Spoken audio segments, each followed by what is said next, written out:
Hey, what's up, everybody? This is episode number 303 of the Enough to Keep Going weekly video game podcast with the crew of the E2KG Network podcasting channel on YouTube, covering the news that was in video games for the calendar week of August 7th through the 13th, 2023. Now let's get to it.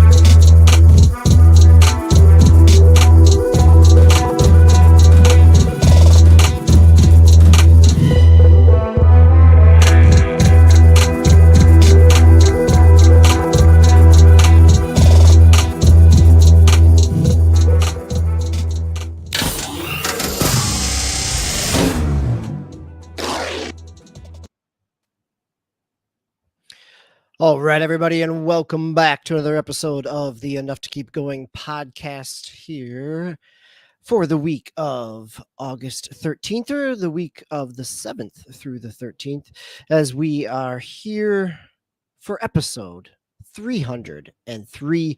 Joining me tonight is GameLogIQ, and we'll have TaoMaster 99 jumping in a little bit later on as we get going, because we've got lots of games to talk about. This has been a week of news and games, and like every week, we are here to share some stories, have a little bit of laughter, a little bit of cynicism, a little bit of hopeful outlook on the games industry. So we've got both the news of this week and what we've been playing this week to kind of wrap up and talk about over the course of the next 90 minutes or so. So I am your host tonight, DBQ Hams. GameLogIQ, how are you doing tonight? Good, man. It wouldn't be an E2KG episode if things were not technically bagooned up. So we're doing good. Now, OBS just had it had an old instance of Google Chrome hooked for recording, so I think the live stream went off okay, but here locally in the recording it was a little glitchy, but maybe that's okay because StreamYard is what goes to the live stream, and then we just use the local recording for audio, so we should be okay. Good. And for those of you joining live, thank you very much. We're always glad to have you here. And those of you that are listening in or viewing at some other point in time, it is always nice to have you here as well. So for this week, we've got we've got one big game that GameLogIQ is going to take us through. But before we dive into a little bit of a CRPG, I've been spending my time this weekend, at least this weekend, playing through the story missions of Overwatch. So Overwatch 2, this is old news, right? Overwatch 2 was announced back in 2019. It was going to have a PvE story mode component for it. Then we heard over the course of the last year here that the story mode was, when Overwatch 2 launched last fall, story mode was still coming. Then this year in 2023, it was announced that the story mode is no longer a standalone mode, will not be coming in the such, but there will be some story missions that will be doled out at different points in time, which was then a disappointment to people expecting a story mode. And to make the pill harder to swallow, it was then announced that the story missions would need to be purchased. And Overwatch 2, unlike the original Overwatch game, Overwatch 2 is a free-to-play game with a battle pass as a standard for multiplayer games in the year of 2023. So Overwatch 2 story missions, the Underground, comes with 3 story missions. It costs $15 and includes enough premium currency to purchase the battle pass, and the battle pass is $10 as well. The story missions do earn XP and credit and toward the battle pass missions, so that is at least something that they dovetail into. but there. So here's my story as an Overwatch fan. I appreciate the IP. I was there on day one with the launch of the original Overwatch, purchased it, I probably own it in two different fashions, at least on PC and on Xbox. But fell off of it over time. Actually watched some Overwatch League at some point in time, talked about it here on this show. Have not played any of Overwatch 2. I've since fallen away right after reading the comics and listening to and watching the shorts. Like, I appreciate the world building that Blizzard can do. So I was very eager for or interested in the PvE segments, the story segments that were announced. And even at $15, I was willing to give it a shot here. And they're enjoyable. They kind of play out like Destiny story, like strike missions, right? You've got moving to a certain point, you've got a mini boss, move to another point, you've got another mini boss, and then you get a final battle. The stories play out in three different areas. They kind of segue in with the recruitment or re-recruitment of some of the Overwatch team. The first one centers around in Rio de Janeiro, and the Overwatch and Lucio meet up for the first time. And then you head to Toronto. And then for the third mission, you head and connect back up with Torbjorn, who places turrets, and Bastion, the kind of robot who turns into a turret. And so that one ends up being that one is a little more of an escort mission and some kind of control point missions, where the other two are very much a point-to-point story mission, moving through, fighting off waves, moving on to something else. I played them both on normal. There are 4 difficulties. Normal is the easiest, and I could see why. Like, I'm a lapsed Overwatch player, that's for sure. But normal was very manageable. And I have not had a chance to, or have not felt the urge to go in and up the difficulty yet. You have a selection of characters based on the story in each of the 3 missions. So it's kind of, your characters are limited based on who is there within the story, and you make your way through, and it plays out kind of like at this point, it plays out like a standard hero shooter with some powers. But I think that in almost like a mediocre way. Hello, Tao. I'm just talking about some Overwatch story missions here. So, but feel free to mute yourself as you join in. Thanks a lot. And I feel really good and enjoyed the story missions. I can also see kind of the disappointment or the criticism around them because they're relatively short. Like, you can blow through each of them in 20 minutes, maybe 30 minutes on the harder difficulties. And at $15, if you're not going to rerun them many times, there's probably not a lot there. If you are an Overwatch fan, or at least somebody who's interested in the lore, or at least interested in some really good Pixar-like CGI cutscenes, there's something there.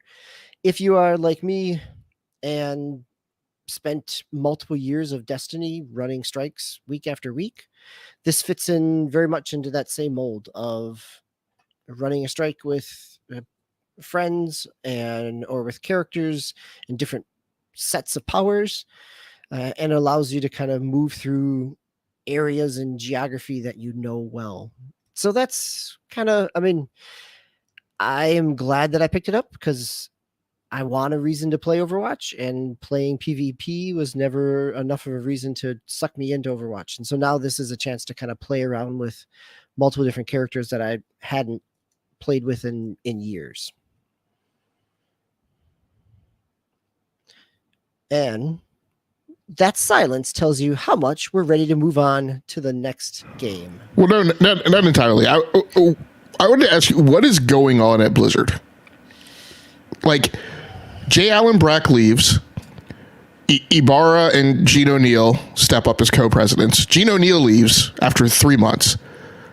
I have not been particularly overwhelmed by some of the takes that I've seen from Mike Ibarra. I don't know that culture has really changed all that much. And I don't know that the leadership that's in place now is not looking to do anything other than rock the financial bottom line that's in sync with what Bobby Kotick and everybody on the board wants. Like, I don't, I've talked about Blizzard. It used to be the 4 studios that needed to prove that they got their mojo back, right? The 4 Bs in the C. So BioWare, Blizzard, Bethesda, and CD Projekt Red. I now have to have, recently add Arcane Studios to that list. So now we're up to 5. And I thought that from the game side, I thought that Blizzard had done that with Diablo 4. But then, like I said, I see these things from Mike Ibarra. Again, the history of the previous creative leads. And then I see other things that are on the commerciality and business side, yes, Diablo 4 is a nice return, but then I also, we also had, what was the goofy mobile thing, Diablo Immortal. Yep, Immortal. Yeah. And the rocky launch of their battle pass in Diablo 4 back in June. So and now we have the Overwatch 2 thing, which has just been I don't know that we're heading back into navigable waters, based on the change in leadership. No, right. I think that's a really good question, and one that is a hard one to answer with the presumed merger moving forward. Right? Like, how much value does Activision Blizzard really bring at this point, and outside of Call of Duty? And I think, for as much as I struggled against Sony making that their linchpin of their argument, it's hard to point to a lot of other things in that catalog that are significant, right? I think Overwatch 2 has struggled since its launch, whether it's the rocky launch with needing a cell phone verification to authenticate to be able to get started, whether it is the kind of culling of many of their team around Overwatch League as they pull back kind of money and funding and initiative around that. And and then we've got Diablo 4, which is solid, but then we only have Diablo 4 on the Blizzard end, right? There's not a lot else coming down the pipe in the Blizzard. Blizzard has spent so many years living with a very small number of franchises. And even when they tried to branch out with Titan, which then became Overwatch, it's had some success in the short run, but not the kind of long run success that any of their other 3 big franchises with StarCraft, Diablo, and World of Warcraft, or Warcraft had. So, let's not forget the return to office policy that is intentionally, deliberately, and vocally and openly designed to run people out, right? It's return to office, even if you've moved away, or and if you choose not to, right, then you can just resign. Which, I mean, we're starting to see that take place, and senior members of the team, right, start to make that choice. Yeah, no, I think that's a good point. I think the point of there really hasn't been. We had a nice little sideshow over here with the acquisition, right? And that kept everybody talking about Activision Blizzard and Microsoft, where the last year and a half before that happened, the focus both from the press and from the government was on the working conditions and the management and everything else going on at Activision Blizzard. So while we were distracted over here, I think you're right, GameLogIQ. I don't know that a lot really shifted in terms of its culture if this is how they're coming out of that. Now when the spotlight is potentially back on them or on them in a different way, to not see them make visible outwardly overtures that show that 2021 and the news around it all is in their rear view and not still part of their corporate culture. So let's move from the challenging pieces of Activision Blizzard to some just what seems to be an incredibly deep gameplay with Larian Studios and Baldur's Gate 3. So GameLogIQ picked up, I think this is the big release for this week, is Baldur's Gate 3. How much time have you had with it?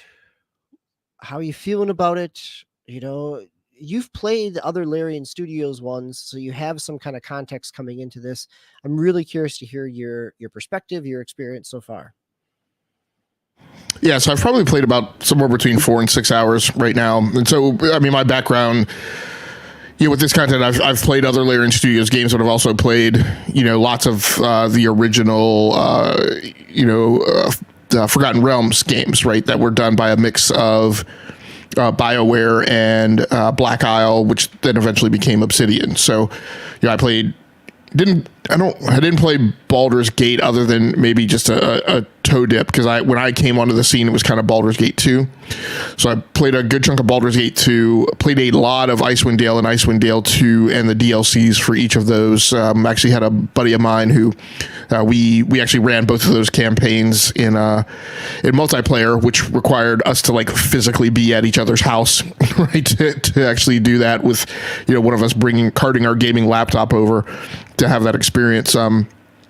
But we actually ran through both of those, and then I played Neverwinter Nights. I don't think I've spent a ton of time in Neverwinter Nights 2, but played a lot of this content. So it's an interesting convergence in kind of history, just taking those two different pieces of background. Out of those, I've probably been more of a fan of the Forgotten Realms content than I have been of the Larian Studios content. It took me a long time to kind of really get my teeth into a Larian Studios game and to really kind of grok, what they were shooting for. It's interesting that this game, like I said, is a mix of the two. And to a certain extent, if you have played a lot of Larian Studios games, at least in the outset, you may feel a lot of, more of the same. To the point that, Divinity Original Sin 2 starts on a boat. Baldur's Gate 3 starts on an airship. You wake in Original Sin 2 from being in prison, being strapped down to a table, which is exactly the same way that you wake up in Baldur's Gate 3.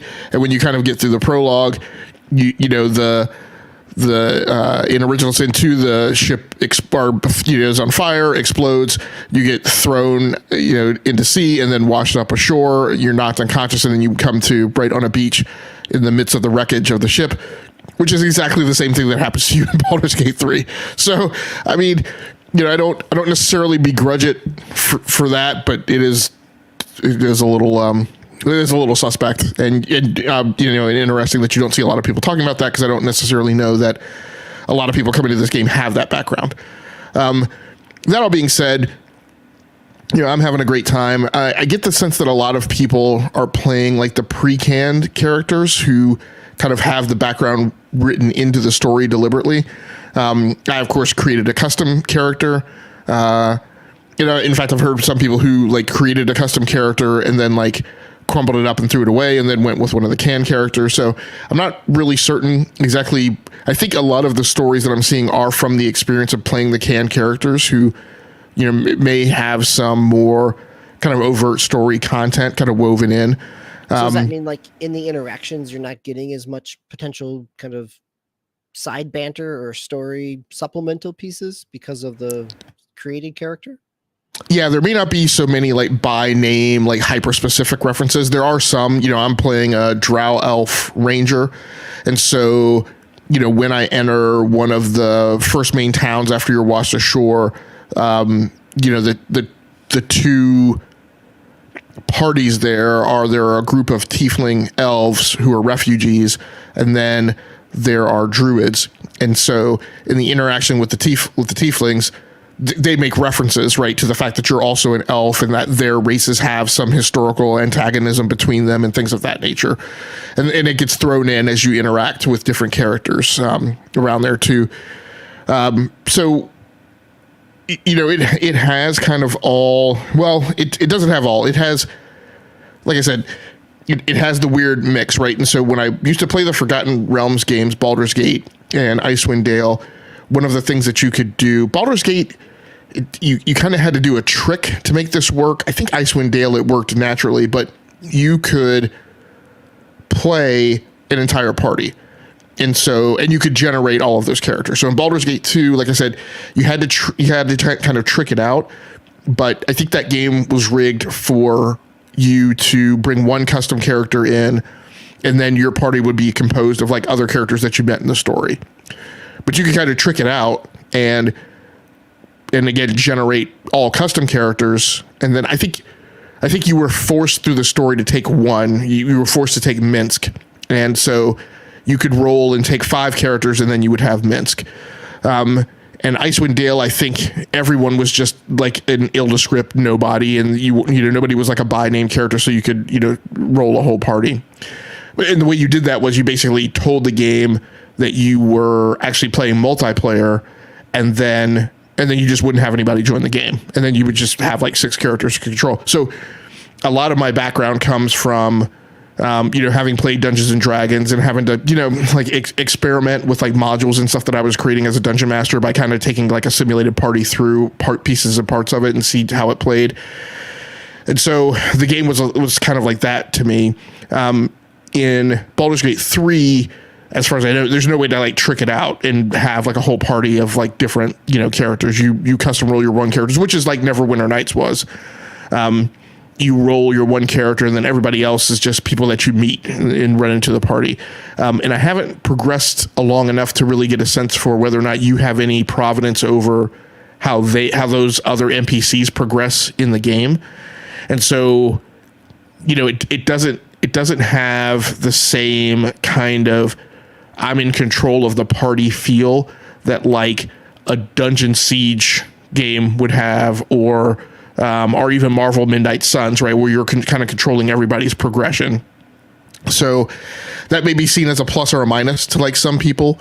What obviously kind of is hooking people is kind of the deep enrichment of the story elements and a lot of the romancing and relationship building things that you have.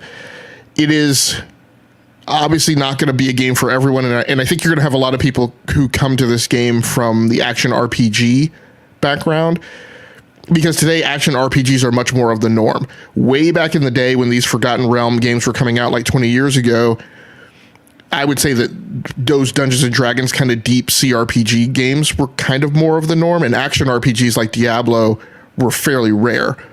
Now action RPGs are like you can't swing a cat without hitting one, and so you're going to have a ton of people coming at it from that background. And I suspect that over the weekend when Starfield launches, we're going to get a lot of gag reflexes from console players, from PlayStation players, who are going to come to this game and, despite this game having been on the street for a month, will not have read and watched gameplay and read a lot of commentary and reviews, and are going to kind of get kicked in the stomach from the dice rolls and the dialogue trees like every 5 minutes, Maybe they will have seen that from a Mass Effect or from a Knights of the Old Republic kind of background, maybe.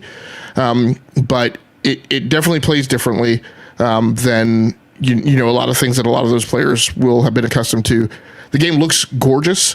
There's you can kind of complain about kind of this weird, like, very glossy, shiny sheen that some of the characters have. I'm like, that doesn't look particularly textured or realistic, but whatever. But the game looks gorgeous. It is fairly performant. There's some weird things between AMD and NVIDIA and FSR and DLSS. Actually, like I said in the agenda, I actually started playing this game on an Ubuntu box that I have built. I'm running on Linux that's supposed to be kind of a desktop mirror to my Steam Deck. and on that machine with FSR 1, because it doesn't have FSR 2.2 yet, that's supposed to be coming. I actually get pretty consistently 120 frames or above on there. On a Windows PC with an NVIDIA card with a 3070 Ti with DLSS enabled, I was seeing typically kind of in the low 90s with occasional spikes getting me up into the 111s, 112, 113. So that looks like it hasn't quite settled itself out yet, but the game is reasonably performant, and again, it's largely oriented to be a turn-based role-playing game, so it's not like you need it screaming at 165 frames per second, setting your eyeballs on fire, but it looks good. So I've had a decent amount of fun with it. The one thing I will say, it doesn't feel like, and maybe I need to get into some of the deeper combat elements, it doesn't feel like battlefield geometry really makes that much of a difference.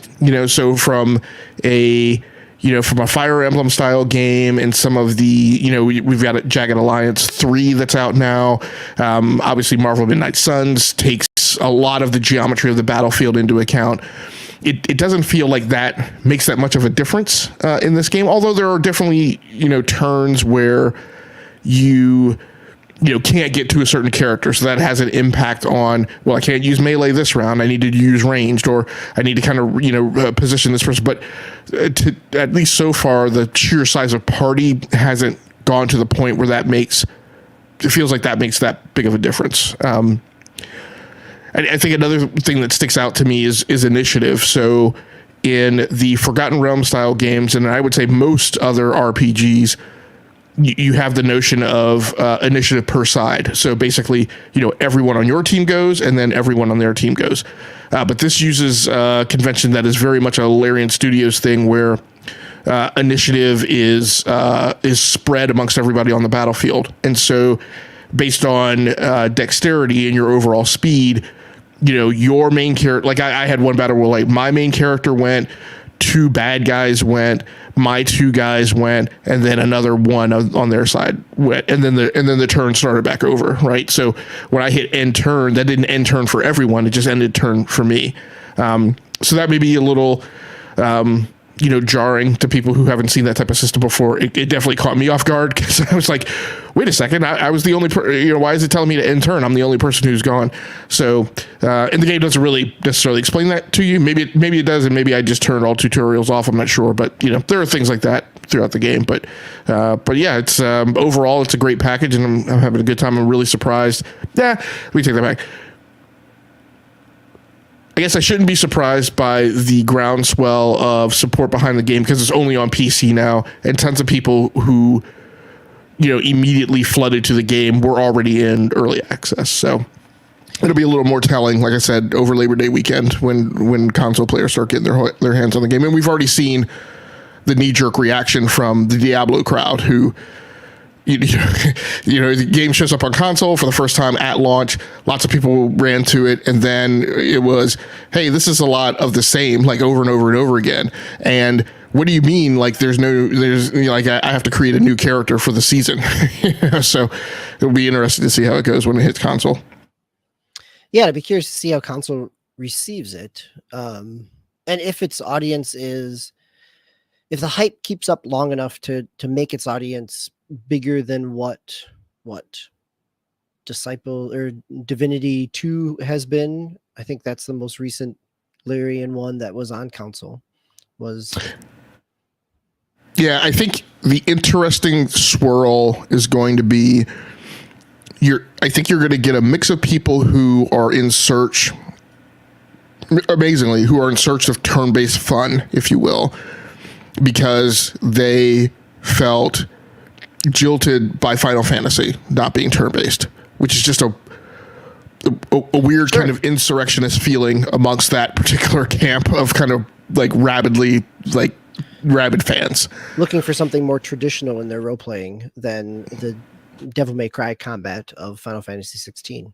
Yep. Exactly. And then you're going to have people who flood to it's the highest selling pre-ordered game on the PlayStation Store right now. And then you're going to have people coming to it who are treating it like, who see it as an exclusive because it's not going to Xbox right away. And so, and amazingly enough, in this weird perfect storm, early access for that game is going to drop over Labor Day weekend, which is the same weekend that early access for Starfield drops. Starfield players get access to the game on September 1st. People getting early access to Baldur's Gate 3 on PlayStation 5 will get it on September 3rd. And so you're going to have that weird kind of dynamic, battling back and forth in the dialogue and people's kind of views on each of those two separate games. And then on top of that, not only are there early access windows overlapping and their eventual launches overlapping, but it's two actual role-playing games, right? So, in the same genre. So this is going to be super interesting to see how that dynamic revolves. Yeah, no, I think you're absolutely right there. I'm also curious to see, from the last time there was a kind of big Baldur's Gate or even a Dungeons and Dragons type of video game with using the license, right? Like there has been, since COVID, kind of the boom of D&D streamers, and that certainly D&D has always been around, but within the general kind of pop culture, it's taken on additional prominence. And so I'll be very curious to see if those people that have come to D&D more recently resonate with this game as well, because of the gameplay being very much rooted in this traditional CRPG type of way. Well, that's going to be a weird dynamic too. I was listening to some co-hosts of mine who are on another podcast, some co-hosts of mine from the Basement Radio Arcade podcast who are on another podcast on Saturday, and they were having a discussion about kind of relevance of Dungeons and Dragons and the license. And I mentioned in the chat, I don't think they saw it, but that it's very generational, right? Like people of our generation, Dungeons and Dragons was mainstream. I mean, we lived through the whole controversy of it's the reason for evil, and before video games, right. Dungeons and Dragons was the big scapegoat that came in between rock music and video games, and so we lived through that, and I lived through where it was a central thing right before video games really took off, and really before video games started coming out with the frequency that they do, because before video games just weren't as prolific as they were. And so you have this notion of what Dungeons and Dragons is. And of course we have the whole Stranger Things now, but again, it's very generational, where, people like us kind of have a little more adhesiveness to it, I think, than others, where, yes, it's kind of come back into prominence after associated with a little bit of controversy, but I don't think it doesn't have nearly the clock cycles that it does in pop culture as it used to, just because now there's so much stuff, right? There's comic books, video games, streaming video, it occupies a very small percentage, I would say, of the overall zeitgeist. So, it'll just be interesting to see where people come from when they're getting to it. Yeah, I think it will be very interesting. It's a good point as well in terms of the more fractured kind of general culture awareness. So you've got one more game here, and this one is not a new one. Came back out in February. I remember Tao and I talking about the news cycle around it, because some of the controversy around its creators and some of the imagery within the kind of pro-Russian imagery of some of its developers. So how did you end up picking up Atomic Heart at this point in time? It's 5 months, 6 months after its release? It's been on my list, and I've actually had it for a while, because it was one of the games that is certified for Stream Deck. It's just I've never gotten around to it. The notion that it's heavily laced with Russian imagery, maybe if people want to argue Russian propaganda, it's a very, how do I want to say this?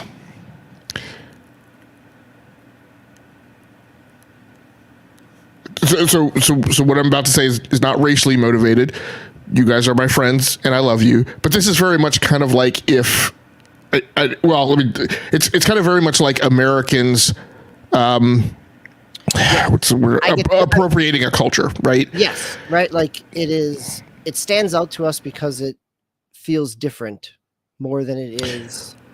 Well, I don't know how real it is. Like everyone talks, and again, maybe it's just localization, but like everyone talks with just, like they're just Americans, right? It's really weird to hear like a person talking with a British accent, but they're supposed to be Russian.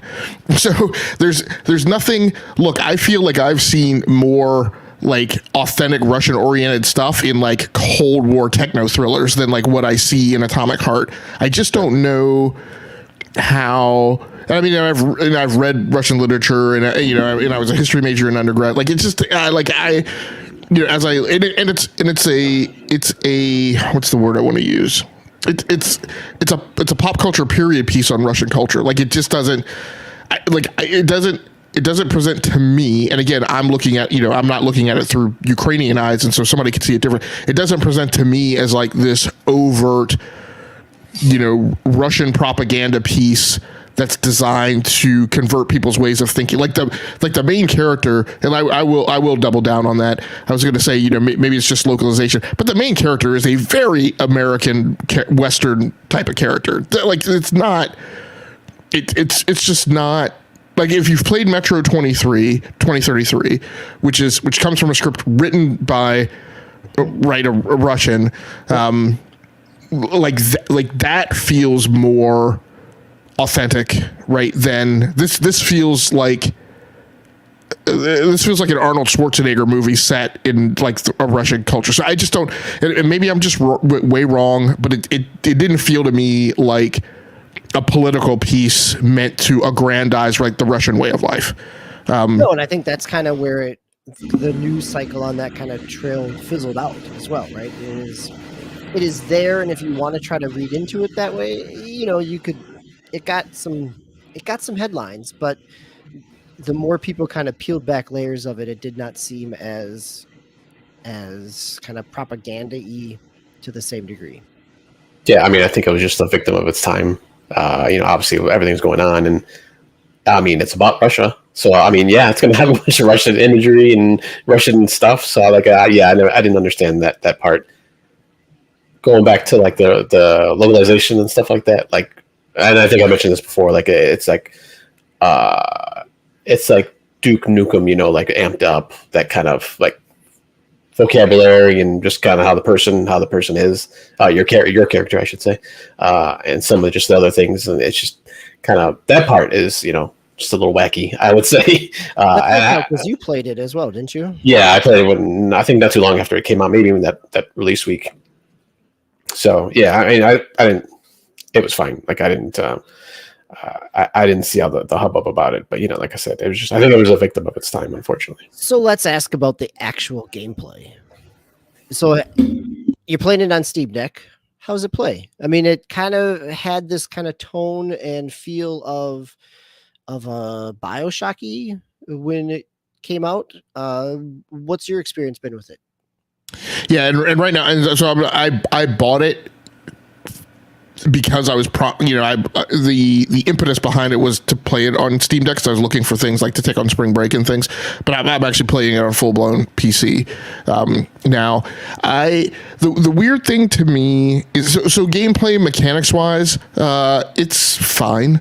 It's weird, but maybe in a good way, in that like you don't have a sprint, you have a dodge, and so it's oriented around you, like heavily timing based for you to like jump away from like the robots and stuff when they're attacking you, and to watch watch for the red indicator that they're about to pull a Super Saiyan on you, because you can't block those, and hit your dodge button. So the first kind of boss battle is a really big kind of dance where you're sitting there waiting on them to attack you so that you can dodge to the left and then shoot them with your shotgun.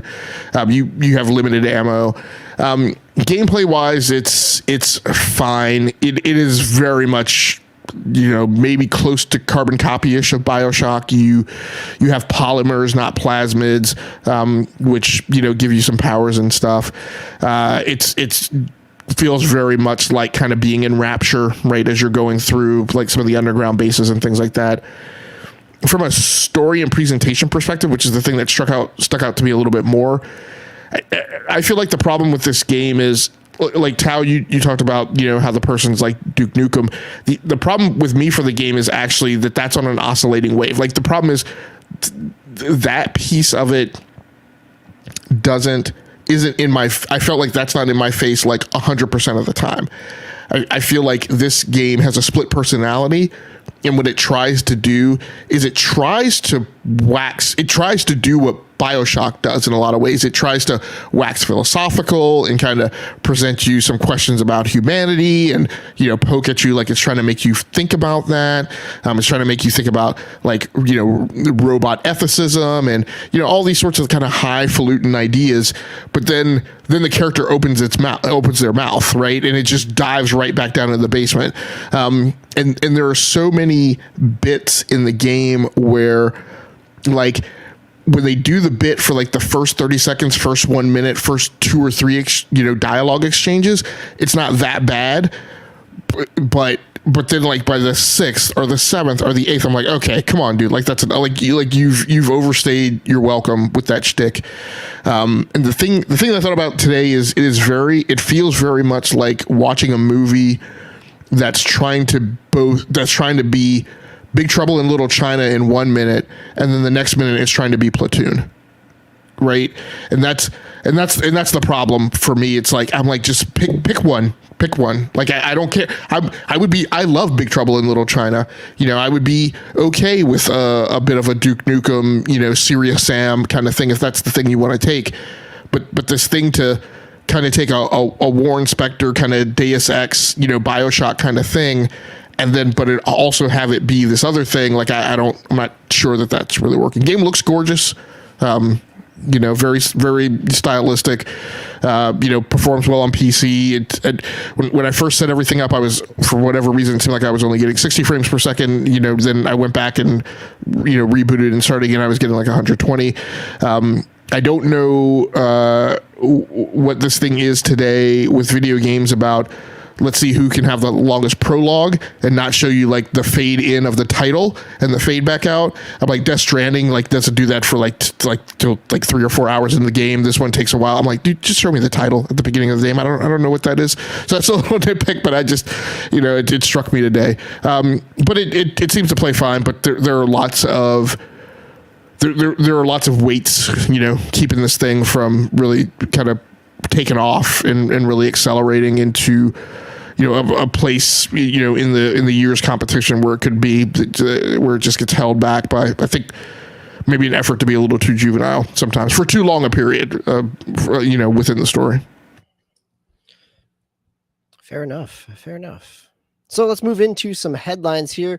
We get our first teaser trailer announcement for the new Call of Duty. We don't have the full announcement here, the full info, which is going to be revealed in Warzone in another week. Is that right? Or later this week on the 17th, I believe. But we do have a little bit of the the teaser was announced, and since I am not the biggest Call of Duty person, anybody want to jump in here of where we are at within some of the old faces and potential enemies that the teaser shows off?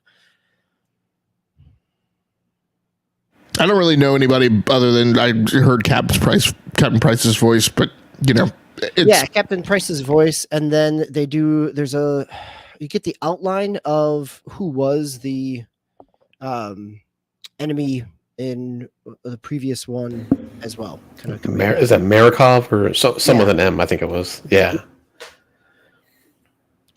So. Yep, November 10th. It's supposed to come out. So.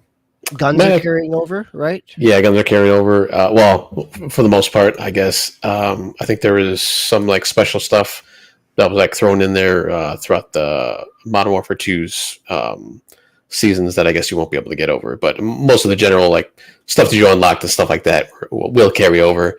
And I believe if you never played Modern Warfare 2, you can still unlock those guns. You just have to go through the challenges, like the normal challenges you would have had to previously. So that's pretty cool. At least they're finally bringing that stuff over and attachments and all that. So that's kind of nice.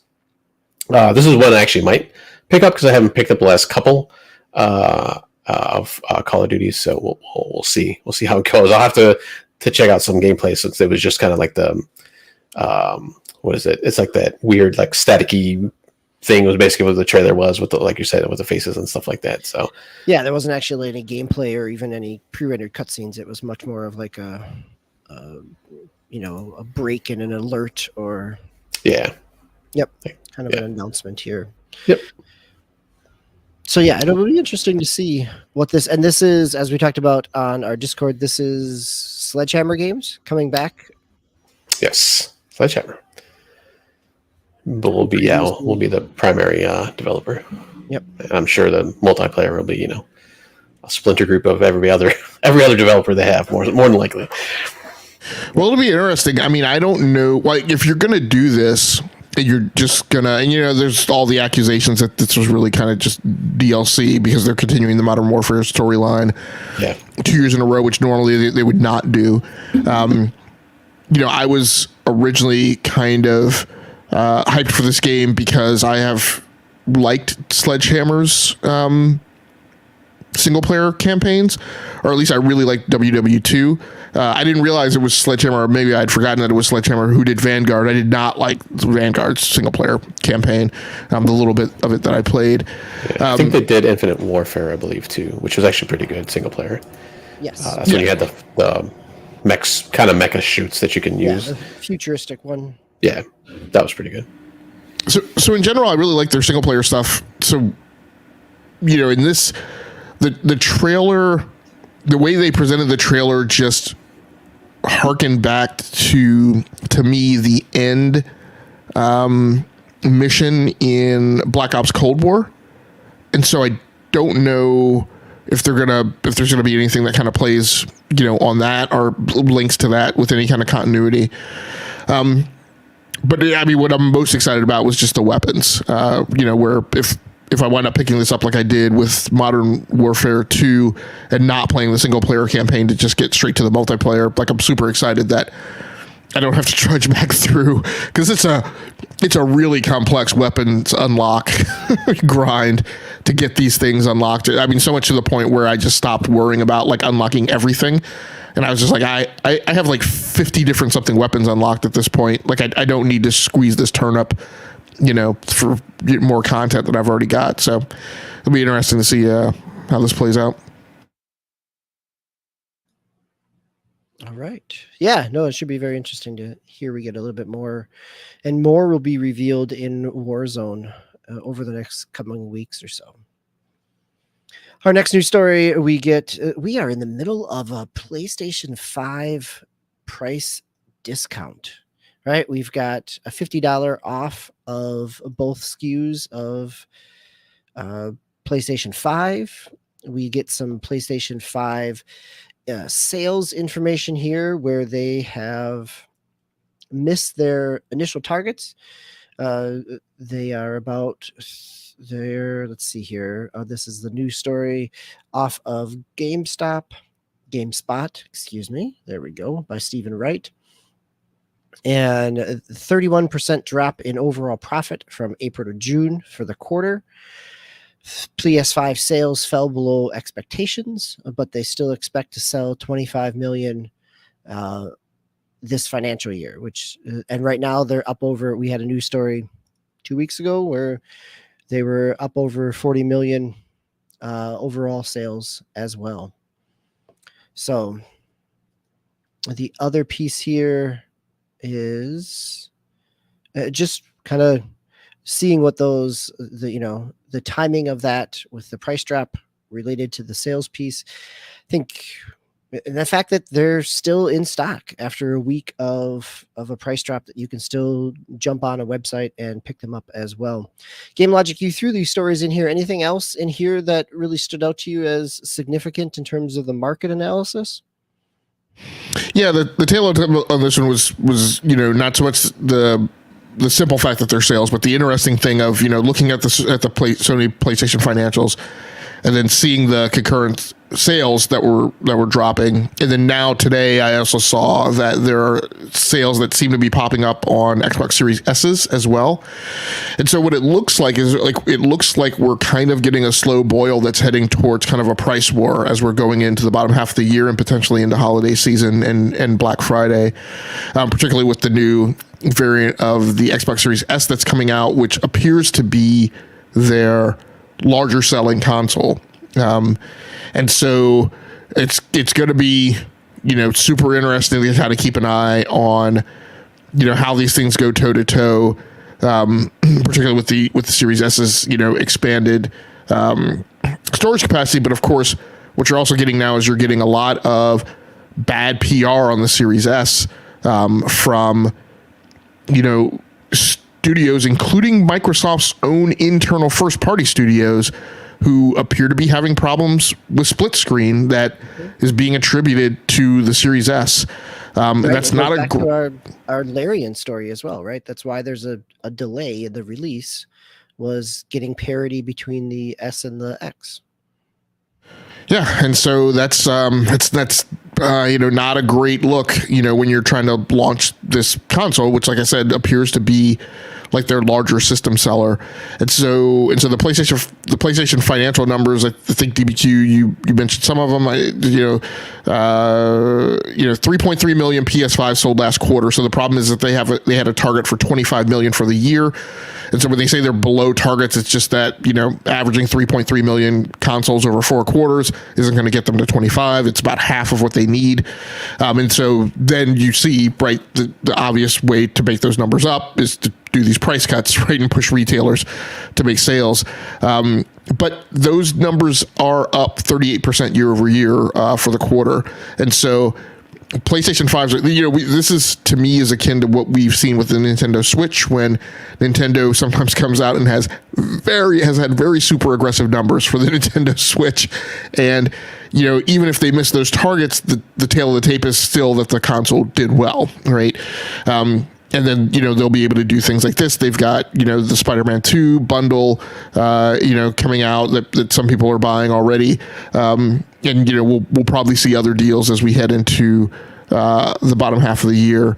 56.5 million games sold, 108 million monthly active users. And the thing that I pointed out for that is, Xbox appears to be making a Wall Street pivot that highlights MAU as its key performance indicator versus Game Pass subscriptions. So over the course of time, we've seen Xbox go from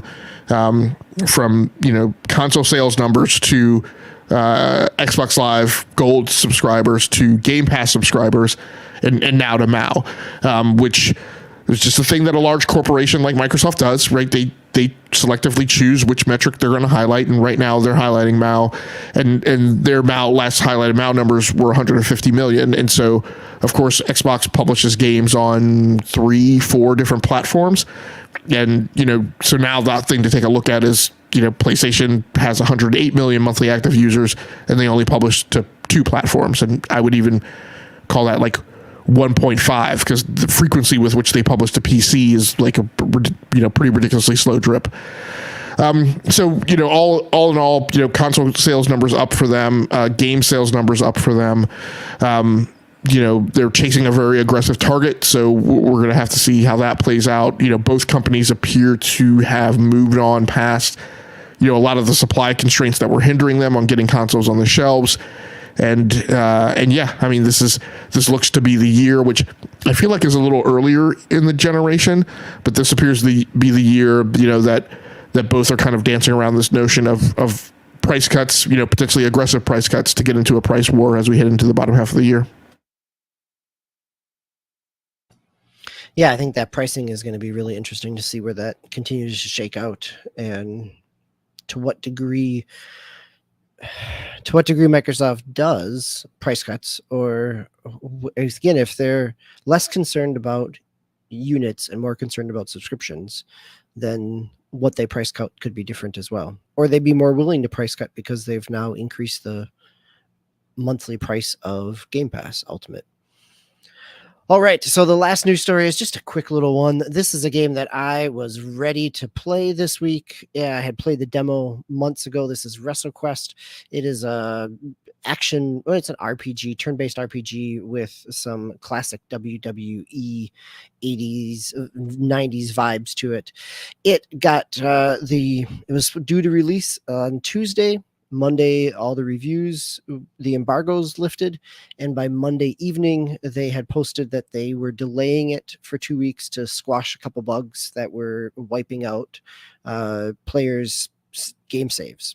So, going from launching, and again, like much better to do this beforehand than to have people spend their money not knowing about the bug and have things wiped. So I did not play this game this week. Instead, I played another game that came out, or at least I played the demo of it, and this is Legend Bowl. Legend Bowl is a small indie kind of pixel graphic American football game. Some of the devs are former Madden players. It runs vertical on the screen. You are running up the screen to score and defending as the other team is going up the screen.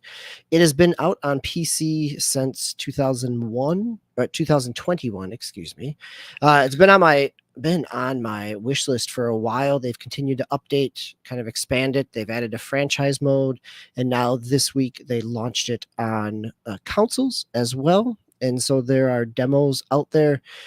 The demo does not have the franchise mode. The franchise mode is in the full game, where you have signings and free agency, things like that. It looks like it should be very arcadey, but plays more simmy than the current version of Madden, I would say. And maybe it's that one of the things that was really interesting is I didn't do myself any favors because I started playing this on Switch and then eventually moved to PlayStation because the demo wasn't out on Xbox at the time. But playing it on Switch after playing so much Madden on Xbox, and when you have like the passing works kind of similar in terms of you have passing icons to correspond with a button for a player, except the Switch buttons are mapped differently than the Xbox buttons. So it doesn't, you can't really pick up on a blitz if you're looking down at your controller to figure out, is the X button in this position or in that position? But one of the things that makes it more challenging, and it could just be muscle memory after multiple decades of Madden, but you hold the button down and you have kind of a power bar that goes up for the throw. And if you hold it down too long, that power bar snaps back into the red and it gives you a much more, you lose your accuracy. And so we're looking at it here. If you're watching the stream, it very much looks like, it's got that 10-yard fight, the John Elway football, the 16-bit Madden and Joe Montana aspect of moving north and south on the screen. The movement is pretty good. There's a ton of plays, and both on offense and defense. It's a lot deeper and more nuanced than it looks like. It looks like it should be kind of Tecmo Bowl-y.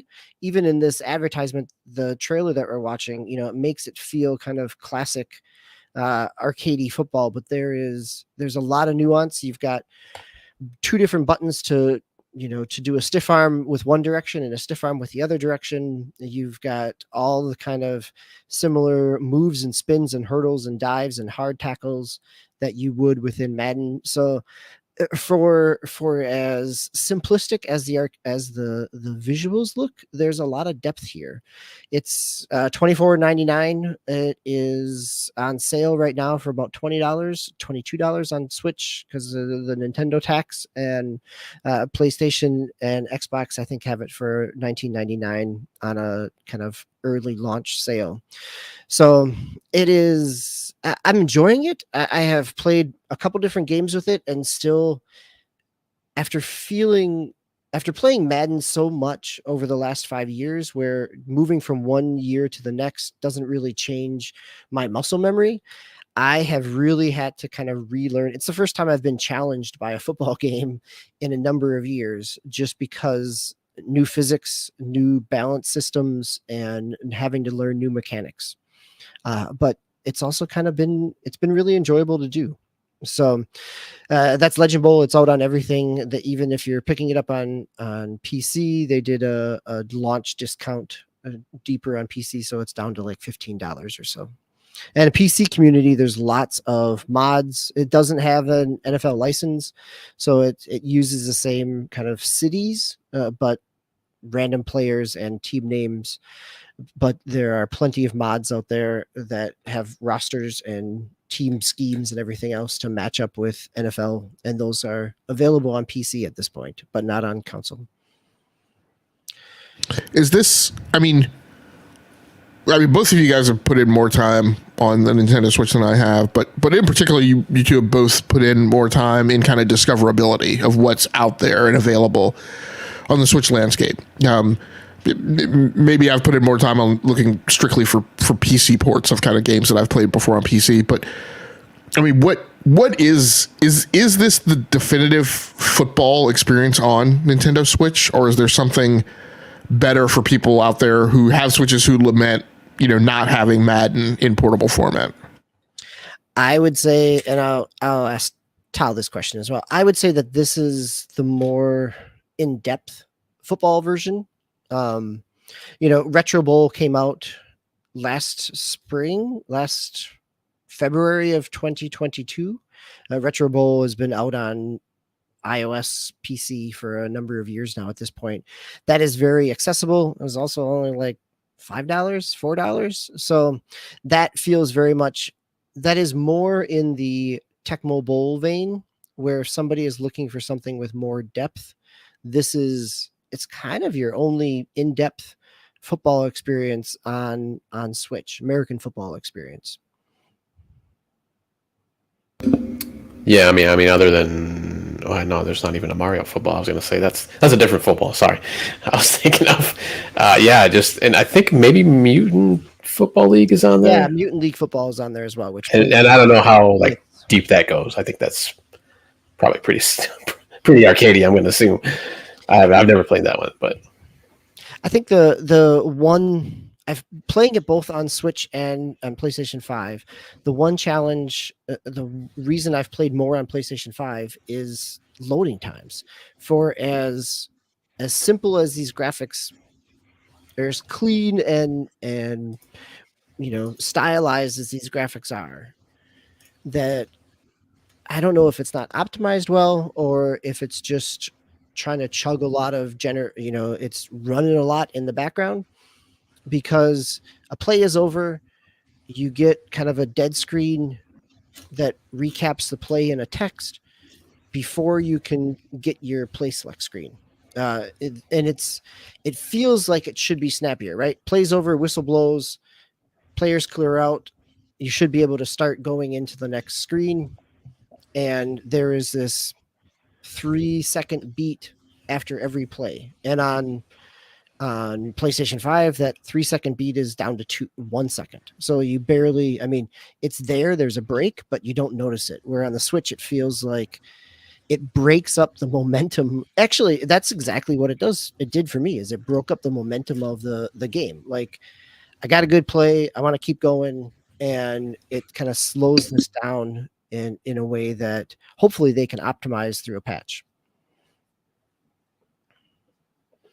But yes, back to your discoverability piece. It's on, if you're looking on the Switch eShop store, it shows up under new releases. Granted, there's a ton that show up under new releases. I found it, I frequent Operation Sports, the website, which covers sports video games. And so this was kind of announced there that it was releasing. I knew it was scheduled to come to console. I did not realize that it was scheduled to come to console this week. So it was kind of after being disappointed about WrestleQuest, it was a nice little surprise to have something on Tuesday to get my sports fix. We talked a little bit about Diablo 4 and about Blizzard earlier in the show. GameLogIQ, you have gone back to Diablo 2?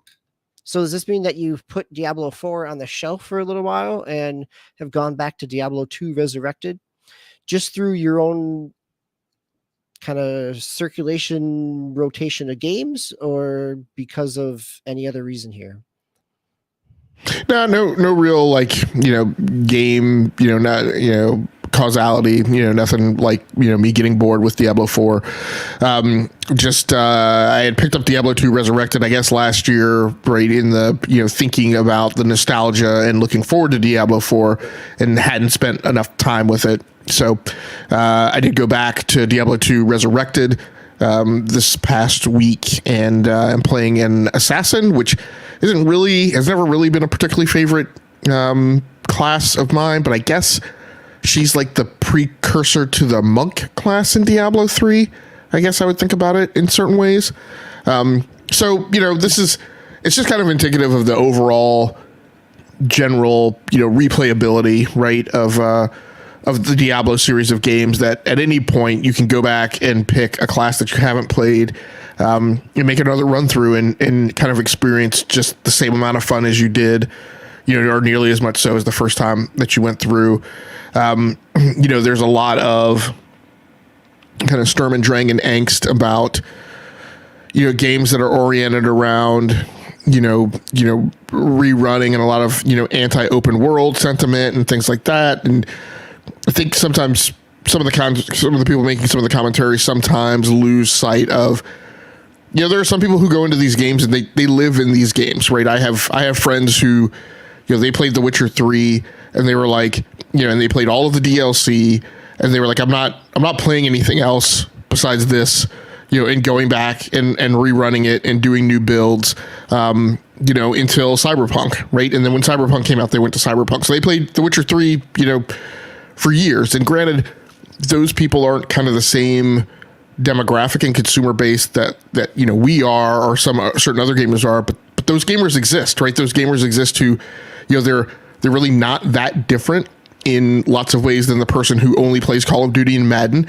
It's just that their shtick is, a deep RPG that gets a ton of DLC, right? Just like the Skyrim people, right, who go into these worlds and live in these worlds until like the next thing of similar ilk, comes out. So, I'm not saying that I'm going to live in Diablo, right? But I will, periodically go back to these games, and, I haven't spent, nearly as much time as I probably should have, with Diablo 3. So I'll eventually go back to that. But yeah, just going back and kind of pick up and play, with Diablo 2 and playing a class that I haven't played before, and, playing through some of those adventures and clearing dungeons and things of that nature, and experiencing, the level up and yes, the grind and the spamminess that is Diablo, with warm nostalgia. It's some comfort food that I don't mind putting on my plate, here and there in between other stuff. So yeah, I had a good time kind of nibbling at that this week. Nice. All right, Tao, you joined us a little late, but I'm so glad you're here. You've got 2 games to take us out for the evening. Back 4 Blood and some more Hogwarts. So yeah, go ahead. And you've been playing Back 4 Blood with friends or solo? Yeah, so I was still playing with my one friend. He wanted to show me a build that he did for basically kind of like a medic build, where once we get in the game and he gets, I think, a certain ammo, he can basically heal like pretty much the whole team. Not instantly, but kind of a little bit over time. But you pretty much go back up to like full strength. So we're playing through a nightmare run on I think it was the very first map, very first level act, I should say, because I think they're called acts in there. So Act 1, just going through there. We got to the first like boss, was just like that huge, just gigantic, towering creature, and we kind of got it was a mixed up because it was only the 2 of us, and then just like 2 random people, so it wasn't well coordinated with those 2 guys or girls, so because they weren't speaking on mics or anything, so we kind of got killed there at that point. So, and then it was kind of late, so that was kind of the only level we were able to play. But it was fun. Yeah, it was pretty cool going through there and him just like, healing us up. And I had I got like 3 different builds that I have, and I think the one I used that time was kind of like a fast reload and basically get like lots of ammo and fast reload kind of a deal. So I was always getting ammo for my character, and the other characters and stuff like that. But we got overwhelmed there at the end. I think that's such an interesting. Your experience there ties right into what GameLogIQ was talking about, right? Like people who stick with a game well beyond its kind of popular life cycle, or well beyond the podcaster life cycle of feeling like we need to talk about the new stuff. And because of that, he's been able to kind of break builds to some degree and create these situations that he's getting totally different and new enjoyment out of the game than he did or we did when we played the first time. And the same is true as GameLogIQ was talking about, right? Of doing different builds with a CD Projekt Red game or with a Bethesda game or a Blizzard game. Like that ability to go back through and run over and over again and enjoy the experience of just the slight tweaks and being knowledgeable enough about the game and its systems to appreciate those tweaks, right? It's similar to a racing game that you're making a round and you're shaving off tenths of seconds, but those tenths of seconds mean a ton to you because you've spent so much time tweaking things to get there. So that's great. Yeah, and he obviously lucked out because it's been out for so long now, and he can go back and watch videos, and look at all these other different loadouts and like tweak them and stuff like that. Myself, I don't like to do that. I like to just kind of stumble upon things and kind of figure things out myself. So jumping into it right away was kind of nice because you kind of had everybody trying to figure out how to use the cards and how to use that card system. But it's nice when you get somebody who he likes to do that. He does that with other games too. He'll just research stuff like hours and days on end, just trying to find that perfect build or maybe a certain build depending on what we're playing. So it's kind of cool that he got into it. So we'll continue to play it. So the problem is he has a lot more time to play these games, and one of our other friends too. So they're always getting all these cards and stuff, even though they only played it for a few weeks now, and I've had it for a while, and I played a little bit on and off. Like they got way more cards than I do, and they're always like, "Wow, like you haven't got it like a really good build yet." I'm like, "No, not really, because I don't have the cards. Really, I haven't had the chance to play it as much as those guys have." So that's so they kind of help me, pick me up, obviously when I'm having troubles in the game because I don't have the cards, but as long as that nightmare mode was, it wasn't too bad until we got to that boss, because then there's that one section too where the birds is, and if you know about the birds, if you hit the birds or shoot them or do something with them, all of a sudden that brings out a horde too. So we should have probably done that part first and then got the boss, because we didn't do that. We just got the boss, and then somebody I think went back and hit those birds. So we had the two things going at the same time. So I kind of just overwhelmed us, but we'll figure that out next time. But then the other game, Hogwarts Legacy, I jumped back into that for a little while. I just felt like playing a single player game, so I jumped back into there. I was kind of fumbling around a little bit just because, trying to get used to controls again as usual, that kind of stuff. And I did a couple of quests just real quick.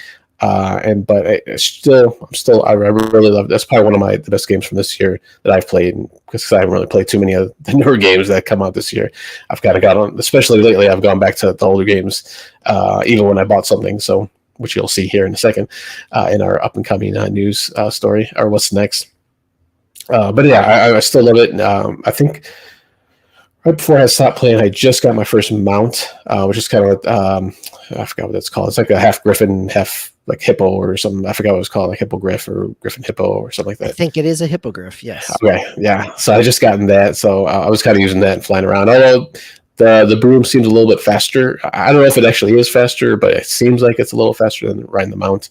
But it's pretty enjoyable. And I guess you can get, I think, a few other mounts too. So I want to kind of go around and capture those. Like I said before, like there's, you got the magic, you got the broom, you got, you can tweak your character for different things. And then you got like kind of the Pokemon-esque thing where you can collect animals, and not just the mounts, but other animals and stuff. And that gives you buffs and, materials and all this other kind of stuff. So there's a lot going on in this game. I'm just really enjoying it.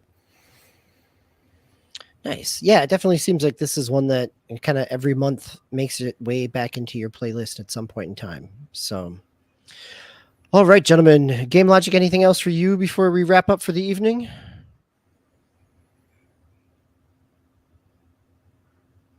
No, not from games played or news.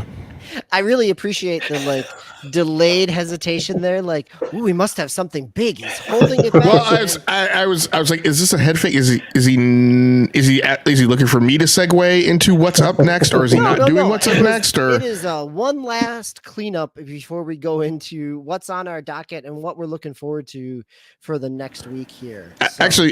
Actually, I did have one other thing I completely forgot. The only other thing I've been playing is I will mention that I have been playing Call of Duty Mobile on my iPad, just simply because I want to mention my 5.47 KD, which I finally found out how to even look that up in game. But then I was flabbergasted at what it is. So, what controller are you using on iPad? So this week, I go back and forth. I've used everything from my old SteelSeries Stratus controller to the DualSense, to my various. Tao and I talked about our various catalog of Xbox controllers.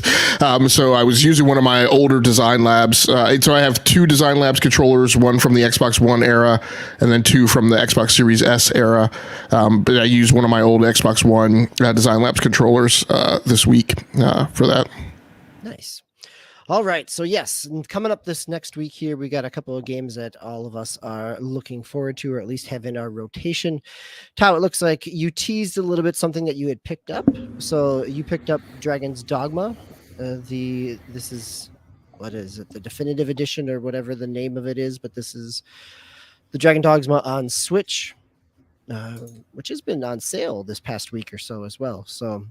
Yeah, it was only like $5. So I was like, oh yeah, sure, what the heck? Yep. I'll pick it up. Yeah, the original one came out in 2012, and then this version, which it basically kind of fixes some stuff, and they added some enemies and armor and stuff, came out about a year later in April of 2013. So, but I always kind of had my eye on it because it kind of looked like Skyrim-y. Like, but I just never got a chance to. I never got around to playing it or buying it. So, $5. I was like, yeah, sure, it's a no-brainer. So I picked it up on Switch, and I'll play sometime this week. Nice. And let's see, GameLogIQ, you've got a game from last year. Shadow Warrior 3 came out last spring, but the definitive edition just came out relatively recent, right? Yeah, I think the definitive edition just came out maybe in May. I'm not sure. But yeah, the Shadow Warrior games have always been games that have just been right at the cusp of like where my normal historical cutoff has been of like games that I'm not necessarily going to give any of my time unless they show up like in a subscription service somewhere. But definitive edition has recently kind of hit that inflection point with the Steam community where recent reviews are mostly positive about the game. So this is one that I'm gonna go ahead and make a divert to check out. There were some other things that I wanted to get to this week, but I'm gonna go and check this out first. Tao, I wanted to ask you: Are you playing Dragon's Dogma only because of the sale, or are you playing it in anticipation of Dragon's Dogma 2 coming out? Just because of the sale. I'll be honest. Yeah. But like I said, I did have an eye on it for a while, so I want to check it out. And I'll probably buy 2 eventually, too, also. 2 is still on schedule for this fall at some point in time, I think, right? Yeah, I don't think there's been any other updates, actually, recently. Even during Capcom's, I guess, little E3 Direct or whatever they had. I don't even think they mentioned it there, so I don't know. All right. Did it show up in I can't remember, did it show up in the Xbox showcase or the PlayStation showcase? I don't remember either. Nope. Yeah, that I don't remember. Yeah, I thought it showed up in one of those, but yeah. Yep. All right. So that will give us plenty to talk about next week. It is that time of year. It is fall. It is preseason American football season. So the Madden trial goes live on the 15th. If you are a Game Pass Ultimate subscriber, or if you have EA Play on either PC or PlayStation, that gives you a 10-hour trial. It's also if you've paid for the $100 version, which if you've paid for the $100 version, congratulations. But yes, so we will have plenty to talk about over the next week or so, along with any other news that comes down our way. So this has been episode 303 for the week of August 7th through the 13th. We'll be back here again next week on August 20th to talk about that week's news and all those games that we've been playing, including the ones that we just mentioned: Shadow Warrior 3, Dragon's Dogma, and Madden 24. Or at least that's what we think we'll be playing, because realistically, every week we throw a monkey wrench into things and change it up, because it keeps us on our toes. Hopefully it keeps you on your toes as well. So for myself, DBQ Hams, TaoMaster 99, GameLogIQ, thank you all for listening, watching, whether it's been here with us tonight or later on down the line. We're glad to have you here on the Enough to Keep Going podcast. So until next week, play the games you love those you play with, and be kind to each other. Good night.